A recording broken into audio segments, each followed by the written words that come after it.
Welcome back to PLS 510, Forage Management and Utilization. During this segment, we're going to be talking about orchard grass. Scientific name for orchard grass is Dactylis glomerata, and I did some background work on the origin of those words, and Dactylis comes from the word meaning finger, and glomerata comes from an origin of words that have to do with the clumping flowering structure or the clump-like flowering structure of orchard grass. Orchard grass is a perennial. It is a bunch grass. It's erect and tall growing. It is excellent for hay or pasture. We can use it alone or with legumes. It is prone to summer leaf diseases, particularly the rusts, which are fungal diseases, and it is hurt by close grazing or clipping. To identify orchard grass, if we happen to see it in this stage, it's pretty easy because the seed head is very characteristic. The inflorescence or seed head is an open panicle, again with those clumps of flowers or flowering structures as you see in the photograph to the right. Orchard grass, like tall fescue and bluegrass, produces seed heads once per year, and also like Timothy. Those seed heads are going to emerge and begin to set seed in late April or early May, depending on the variety and the year. If we're going to identify orchard grass from the vegetative part, we're going to be looking down at the base of the plant, and there we're going to see one of the very striking characteristics of orchard grass compared to fescue or bluegrass or Timothy. It is flat as it comes out of the bud, and among our major cool season grasses, it will be the only one that is flat coming out of the bud. The others come out round or rolled. If you take a look at the ligule, which is that structure right there as the leaf joins the collar and the sheath, it is prominent and it is membranous, and it may become shredded as the plant gets more mature, and then it becomes harder to differentiate or to tell exactly what its original nature was. And it does not have any auricles. This close-up really helps you see all three: the flat leaf as it comes out of the bud, that very prominent and membranous ligule, and then the fact that it does not have any auricle. Another way that we identify orchard grass after we begin to be familiar with it is its color. It tends to have well, it's hard for me to describe it, but maybe a gray-green or a bluish-green color. The leaves are soft and lax, which means they tend to fall over. The pseudostems, or the stem bases, tend to be tall and pretty coarse, as you can see in both of these pictures. Many times we will be in a field and we're trying to tell the difference between orchard grass and bluegrass and fescue. And perhaps it's easy, but if you wind up taking a closer look at the leaf, there are several characteristics that jump out at you.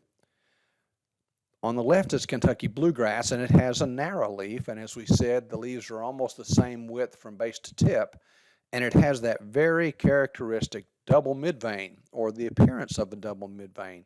And if you look really close, you can see that the midvein, there's only one midvein, but there's a deep groove or trench both to the left and the right of that midvein, such that it appears that there are two lines or two midveins, but it's just got one with those prominent grooves on the left and the right.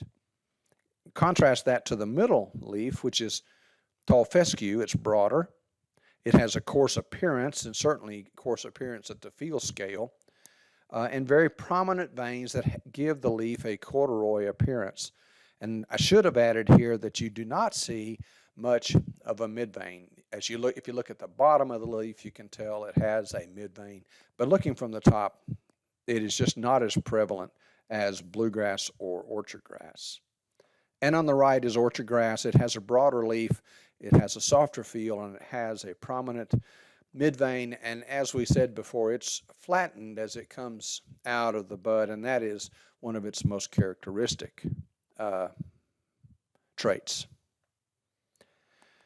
If you look at the map of adaptation of orchard grass and compare it in your mind to those you may have seen before, particularly tall fescue and timothy, orchard grass goes further south than timothy does. Remember, timothy is a species stops its area of good adaptation just below the Kentucky southern state line. And you can see orchard grass goes down to just into North Georgia, North Alabama, North Mississippi. If you think about timothy, timothy starts at, if you think about tall fescue goes from probably almost the eastern half of the U.S. all the way down into the deep south. So tall fescue would be the most adapted of our cool season grasses. Bluegrass, timothy, and orchard grass are all going to start their area of good adaptation somewhere in the Tennessee to Kentucky area and go north. If you think about orchard grasses' adaptability and use, it is a popular horse pasture, and hay for that matter, but the popular horse pasture is orchard grass mixed with bluegrass. The clumpy nature of orchard grass is going to suffer a bit with horse hooves and their close grazing, but with bluegrass growing between the clumps, then you get a pasture that's highly desired by most horse owners. Orchard grass is in very high demand as hay, either in a monoculture or mixed with alfalfa or red clover. In good years, and by that I mean years where the summer temperatures are not extreme and we get some well-distributed rainfall, orchard grass can produce multiple cuttings per year. 3 and 4 are not unheard of in Kentucky. It is shade tolerant, but it's intolerant of close clipping or grazing. It does have a moderate to high soil fertility requirement, and this is not a very exact way to say it, but orchard grass as a species is going to need fertilizer, brought-on fertilizer, in order for it to produce well for you and to reach economic yields, whether that fertilizer is commercially purchased or manure or redistributed manure from grazing. As we said, bluegrass orchard grass is one of the most preferred horse pastures. This is a central Kentucky horse pasture. It's been established about a year, and you can see the clumps of orchard grass with bluegrass growing between. If you want to think about variety selection, and really the purpose of introducing you to these ideas on this slide is not so that we're absolutely going to drill down and determine the best orchard grass variety today, but we're going to begin to think about what should we be looking for in terms of the desired traits or characteristics of a variety for purchase. Certainly we want to find varieties that yield well and that persist a long time. We want them to have a cost we can afford, and we want that variety to be available, and we want the maturity characteristics to work with our planned use. And we typically think of later maturing orchard grass varieties being desirable for us because they work well in a mix with legumes. We also want yield consistency. Does that variety perform well over several sites and years? As I've said before, fortunately in Kentucky, we have one of the most extensive variety testing programs in the country, and it does a fair amount of testing of all kinds. But I want to just show you one yield table for orchard grass. This one happens to come from the 2018 Orchardgrass Variety Report. And if you take a second and look at this, you're going to see the varieties on the left, the measurements that we've taken or that are taken along the top, and the statistics along the bottom. And the footnotes are very important because, especially the second one, because it gives us that maturity rating scale. And let's walk through those. 37 is flag leaf emergence. In other words, that's the last leaf before the seed head. 45 is where the seed head is elongated up into the stem, but not emerged yet.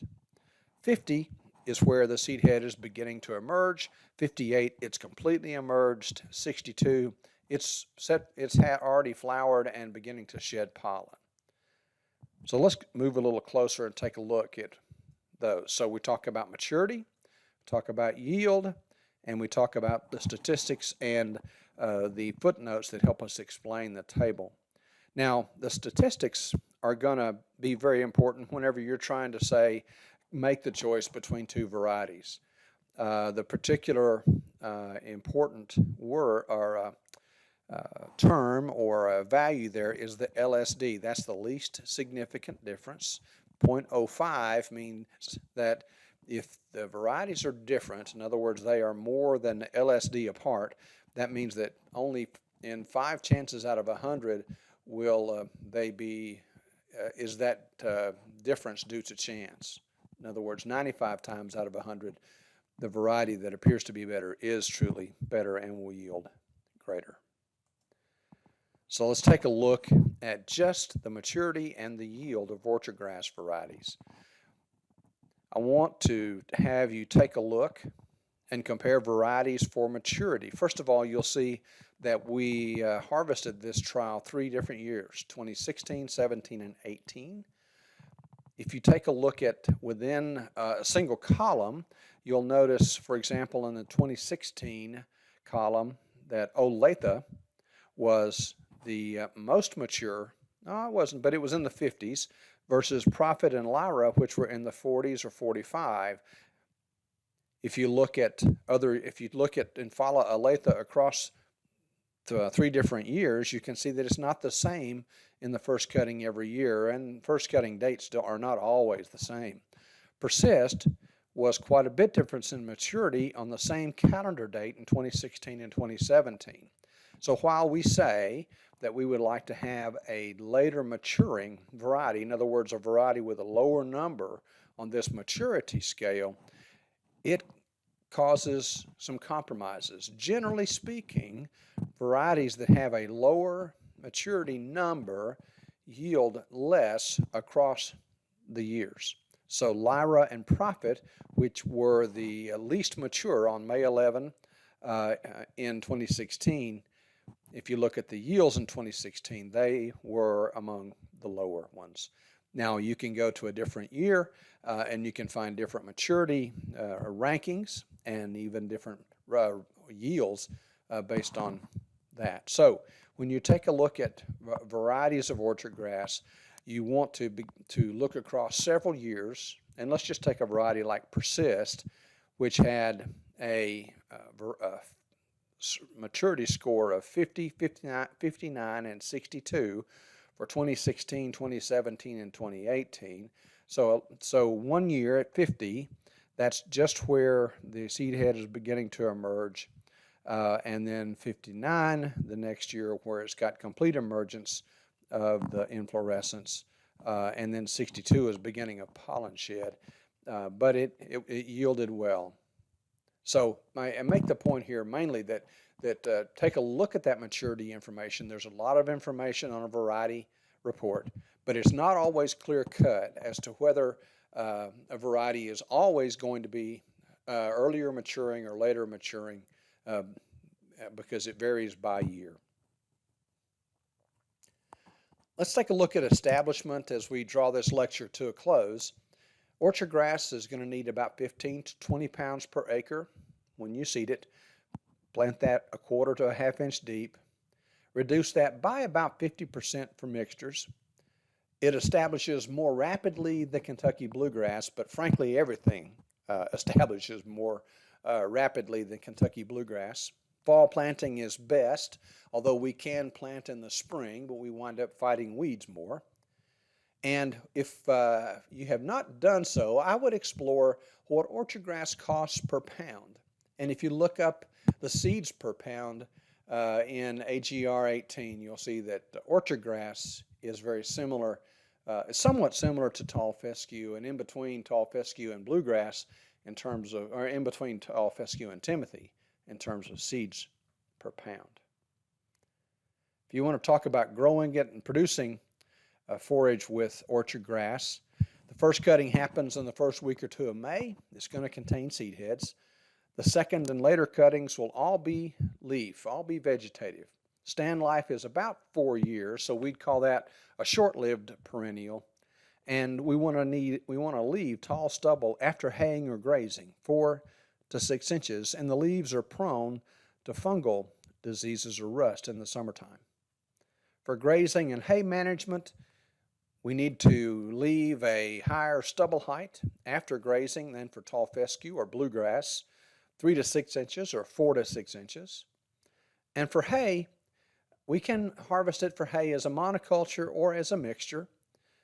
And later maturing varieties are generally desirable because they match well with alfalfa for quality and carbohydrate management decisions.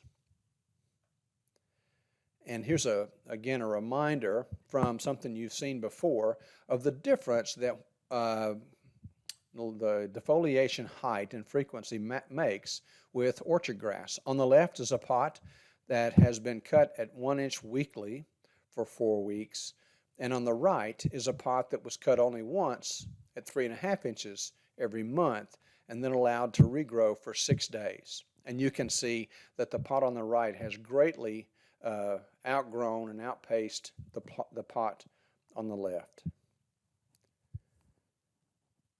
To summarize orchard grass, it has several advantages, and you'd have to list it as one of the most desired cool season grasses in Kentucky, but it has rapid establishment, high demand as hay, and you might as well say for pasture either. Its hay has a very soft texture, more productive during the summer than tall fescue or certainly bluegrass or timothy. It's very compatible with alfalfa and red clover, and it is shade tolerant. The disadvantages to orchard grass, you'd have to say that its short stand life is its #1 disadvantage.